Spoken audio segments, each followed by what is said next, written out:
Welcome back to Global Business Report. Here in Nigeria, there has been numerous calls for the revamping of Nigeria's power sector. The consultants are calling for all-round efficiency and effectiveness at the distribution, transmission and generation of power to meet the needs of consumers. More also, some stakeholders in the sector have set fresh agenda on what options are open for the incoming Minister of Power to help get the sector back on track. Participants at the next year power dialogue has called for a triple R intervention, which is set to reset, recapitalize and renationalize electricity assets across the country. The previous reform efforts aimed at achieving similar objectives, yet with the not-so-successful outcome. How different is this call, and what are its critical success factors?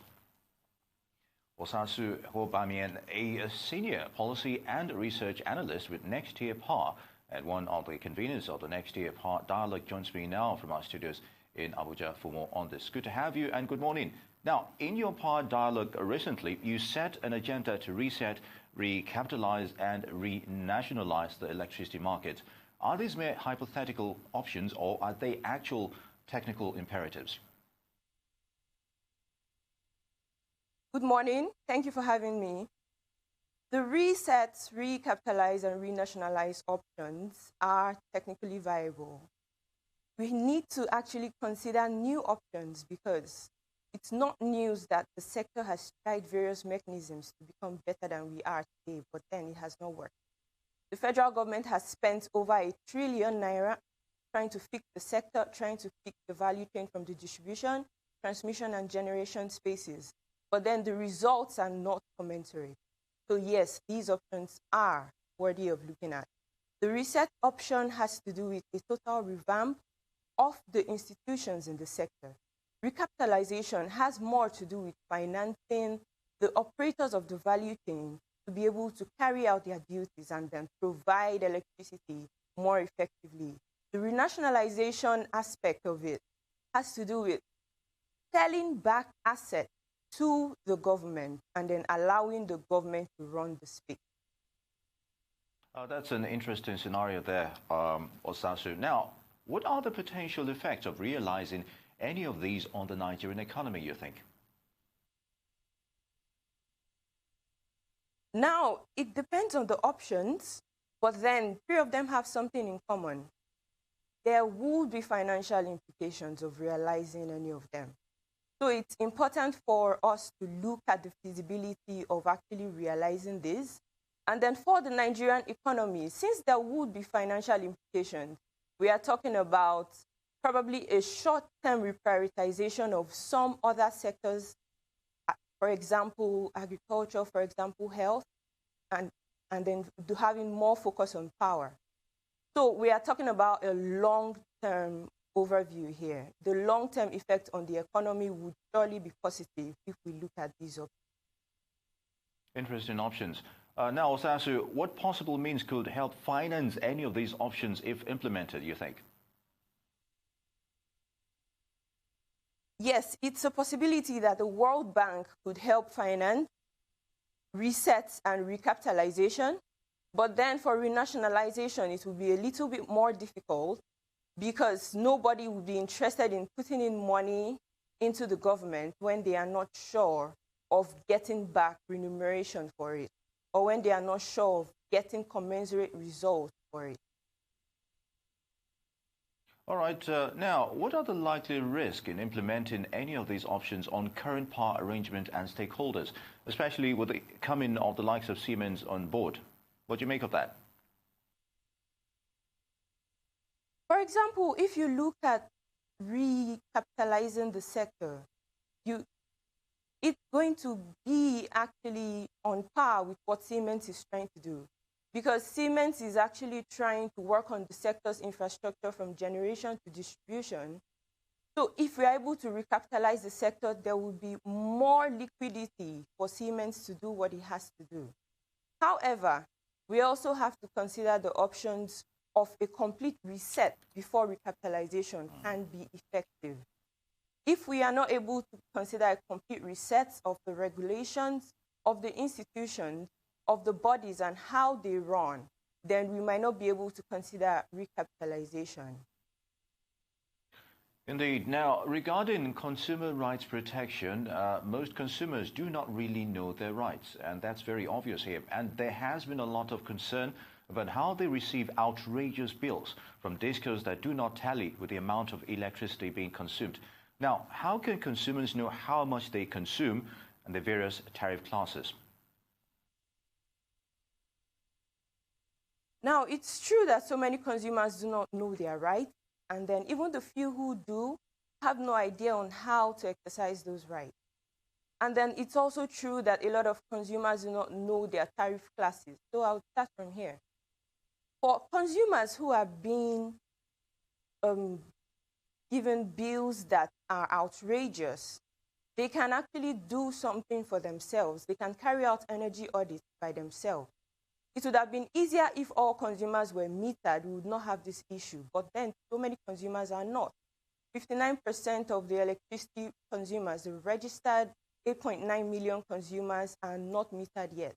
So it is important for the consumers to know what to do. It's important for you to know how much you use per time and how many appliances you have either in your home or in your businesses.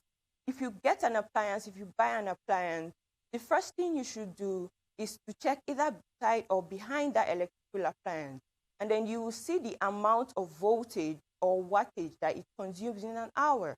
So if you're able to add up everything and then considering how many hours of electricity that you use in a day, you can actually have a good idea on what it is that you have to pay for electricity, either in a week or in a month. Now, when it comes to electricity tariff, we have the residential consumers, we have the commercial consumers, we have the industrial consumers, we have the special consumers, and we also have street lighting. So tariffs across these differ.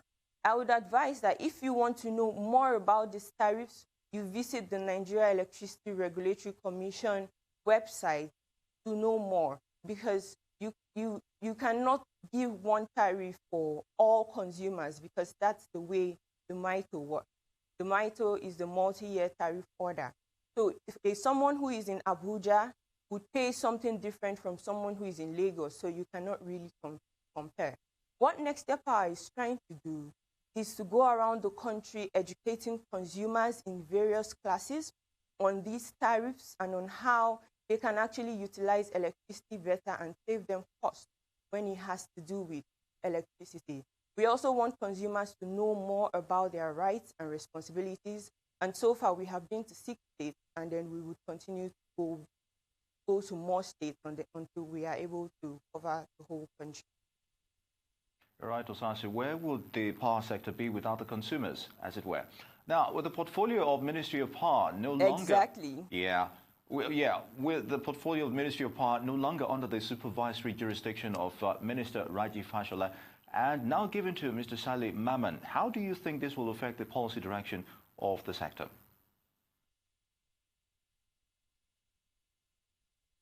Of a truth, I would rather not give a personal opinion on how it would affect policy direction. It would be a lot better to hold on for Maman Saleh to actually give his own directions based on what he has on ground and on his plate. The former minister, Babatunde Raji Fashola, focused a lot on decentralized power. He focused a lot on renewable energy and electrification of rural areas. He also tried to focus some on transmission, a little bit on distribution, a little bit on generation. So it depends on what Maman Saleh actually has on his plate and what priorities he sees in store for him. So let's wait for that. Indeed, we will wait on that. But while we're waiting, Osasu, what cardinal issue do you think the minister needs to first address in his first 100 days in office? In his first 100 days in office, there are 10 cardinal issues that should be addressed, as written in the next year report. The 4 of them are financially driven. The 1 is regulatory driven, while the other 5 are technically driven. And all these issues cut across the various aspects of the sector. It cuts across generation, it cuts across transmission, it cuts across distribution. And then it also cuts across renewable energy and rural electrification. But all these things might not be able to be done in 100 days. So if we have to start from somewhere, the recommendation will be to enable the regulatory commission do its job. It's to help the regulatory commission as a sovereign body be able to carry out its job efficiently. And carrying out its job efficiently just means enabling the distribution companies, the generation companies, the transmission companies actually function as a competitive bilateral market. That would be a good place for us to start. Because if the electricity industry functions as a bilateral market, it would actually be a whole lot easier for investors to see the power sector as fit to put in their money, because they would at least be a little bit sure of getting back their remuneration. That would be a good piece.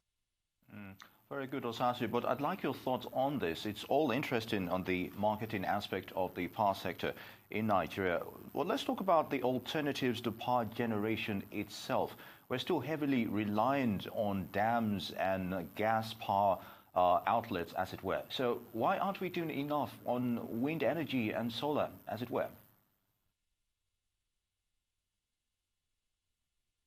Nigeria has great potential when it comes to renewable energy, especially solar. And then in the northern aspect of Nigeria, we can talk about wind as well. But then we also have to consider areas of technicalities. We have to consider financial areas. We have to consider customs and taxes. At first, when Nigerians began to consider alternative sources of energy, especially solar, it's unfortunate that we had so many instances of substandard materials being brought into the country. And then these substandard materials will be installed, and after a few months, they end up not working. This was very common with street lights in Lagos, in Abuja, in other states. So it seemed the general perception of alternative energy, of solar energy, was that solar does not work. But then it works. People are beginning to see it now. So if we are able to take on solar, even with this high capital intensiveness at the start, it would save a whole lot more for us. But now the issue we have with large-scale solar in Nigeria is putting it on the grid. All right, Osasu, I do apologize. On that note, we would like to end this segment. Osasu Gobami, many thanks for your thoughts on Nigeria's power sector.